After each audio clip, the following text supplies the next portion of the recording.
మన ప్రభువును రక్షకుడునైన యేసుక్రీస్తు వారి శ్రేష్టమైన నామంలో అందరికీ వందనములు. రోజుకు ఒక మిషనరీ జీవిత చరిత్రలో ఈరోజు మనం చూడబోచున్నది ఆండ్రూ వాన్ డెర్ బిజ్ల్ యొక్క జీవిత చరిత్ర. జననం 11/5/1928.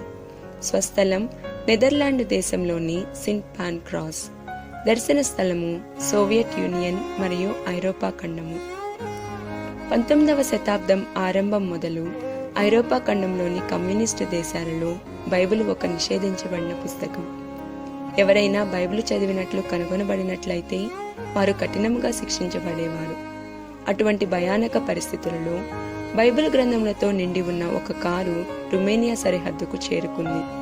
తనిఖీ చేసే స్థలాల వద్ద ప్రతి వాహనము కూడా గంటల తరబడి అతి క్షుణ్ణంగా తనిఖీ చేయబడుతున్నది. కాబట్టి ఆ కారును నడుపుతున్న యువకుడైన డచ్ మిషనరీ తాను ఖచ్చితంగా పట్టుబడతాడని తలంచాడు. అక్కడ తెలివితేటలు ఉపయోగించడం నిష్ప్రయోజనమని, ఎంత తెలివిగా వ్యవహరించినప్పటికీ అవి తనను ఏమాత్రం రక్షింపజాలవని అతనికి బాగుగా తెలుసు. కావున అతను ధైర్యంగా కొన్ని బైబిళ్లను తీసి తనిఖీదారులకు కనబడులాగున వెలుపల ఉంచి, ప్రభువా, చూసే కళ్లకు గ్రుడ్డితనము కలుగజేయుము అని ప్రార్థించాడు. నమ్మశక్యం కాని విధంగా అక్కడ ఉన్న గార్డు అతని పాస్పోర్టును మాత్రం పరిశీలించి కొన్ని సెకండ్లలోనే ఆ సరిహద్దులోనికి ప్రవేశించుటకు అతన్ని అనుమతించాడు.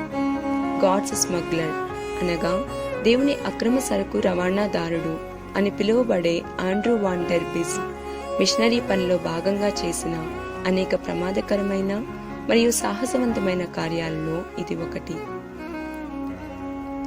డచ్ సైన్యంలో సైనికునిగా పనిచేసిన ఆండ్రూ అతని యవ్వనంలో క్రూరమైన దారుణ కృత్యాలకు పాల్పడ్డాడు. ఒకసారి పోరు జరుగుతున్నప్పుడు అతని చీలమండలోనికి తుపాకీ గుండు దూసుకు వెళ్లడంతో 20 ఏళ్ల వయసులో అకస్మాత్తుగా అతను సైన్యం నుండి వెనుదిరగవలసి వచ్చింది.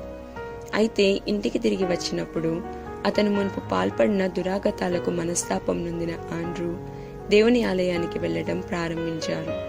కాగా ఒక సాయంత్రం అతను మారు మనసు నుండి తన హృదయాన్ని దేవునికి ఇచ్చారు. తదుపరి తాను పనిచేస్తున్న చాక్లెట్ కర్మాగారంలో తన సాక్ష్యమును మరియు సువార్తను ఇతరులతో పంచుకోవడం ప్రారంభించారు ఆండ్రూ. అతి త్వరలోనే అనేక మంది క్రీస్తును అంగీకరించగా కర్మాగారం లోపల ప్రార్థనా సమూహాలు ప్రారంభించబడ్డాయి.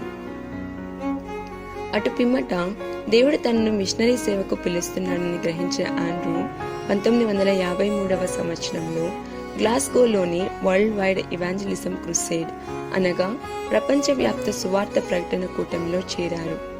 మిషనరీ శిక్షణానంతరం ఐరోపాలోని కమ్యూనిస్టు దేశాలకు సువార్త ప్రకటించవలననే లోతైన వాంఛ అతనిలో కలిగింది. కాగా అతను తెలివిగా వ్యవహరించి వార్సాకు వెళుతున్న కమ్యూనిస్టు పార్టీ పర్యటనలో చేరారు. అక్కడ క్రైస్తవ సంఘంలో అనుభవిస్తున్న బాధలను మరియు బైబిల్ గ్రంథంల కొరత యొక్క తీవ్రతను అతను చూశారు.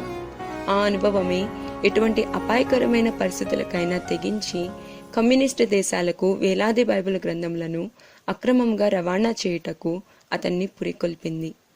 అతను చేసిన ప్రతి ప్రయాణం కూడా దేవుని హస్తం యొక్క అద్భుతమైన తోడ్పాటు మరియు భద్రతలతో నిండి ఉంది.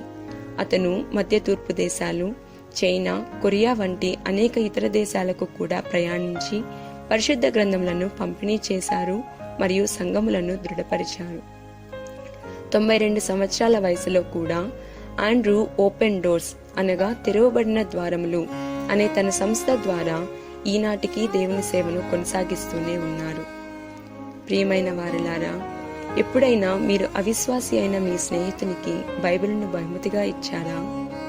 ప్రభువా, నా స్నేహితులకు మీ పరిశుద్ధ గ్రంథంను పరిచయం చేయుటకు నాకు ధైర్యమును దయచేయుము.